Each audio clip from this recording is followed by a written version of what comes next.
If the ultimate aim of all grief work is to work through, right? To work through, find the meaning. We know we can't fix it, but we know we can find the meaning and we can deepen as a result.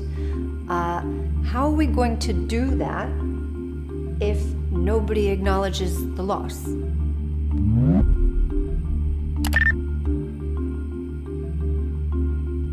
Now, one of the things as we move into our older years is that many of us, are asked to negotiate a lot of loss. There are many layers of grief that we will encounter. We'll talk about those more in a minute. So it's not isolated incidents sometimes. It's happening in many layers of our daily experience. We have to negotiate this loss. One of the problems that is occurring, I think probably now, is that we are experiencing these losses as we get older, which is appropriate to the age or natural to the age if you want. But societally, are we actually acknowledging these losses? Are we giving people the space that they need to work through the grief experience that's connected to these losses? And I think possibly no. I think that could be an issue that's going on right now societally. But here's the point in this.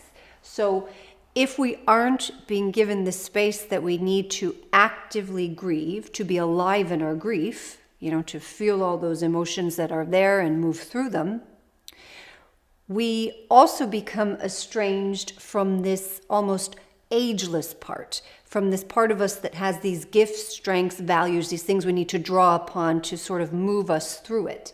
We become estranged from these as well, and I want to speak more about that.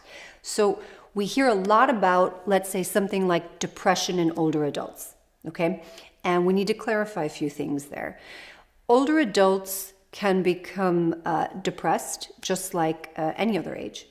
People can experience depression at any point in life. And it can be linked to all kinds of things like adversity and different types of grief and things like that. But it's not an inevitable part of getting older. The way that it's discussed sometimes is almost as though because older people will maybe experience these different types of losses, depression is kind of on the cards for them. This isn't the truth. This isn't actually the best way to understand this. The better way to understand this is that older people will experience multiple losses. So there are more things to grieve. So there are lots of things that they may not feel in control of. But the issue is that when we exist in kind of a cultural environment where this isn't acknowledged, we experience something called disenfranchised grief. Now, Doka talked about disenfranchised grief as losses which go unnoticed, unacknowledged, and therefore remain unexpressed. Okay, we know that the children and the elderly are particularly vulnerable to disenfranchised grief. So to losses that nobody sees and they therefore can't express, as well as other populations. Now, there are consequences to this. If the ultimate aim of all grief work is to work through, right? To work through, find the meaning. We know we can't fix it, but we know we can find the meaning and we can deepen as a result. How are we going to do that if nobody acknowledges the loss? Sometimes including ourselves.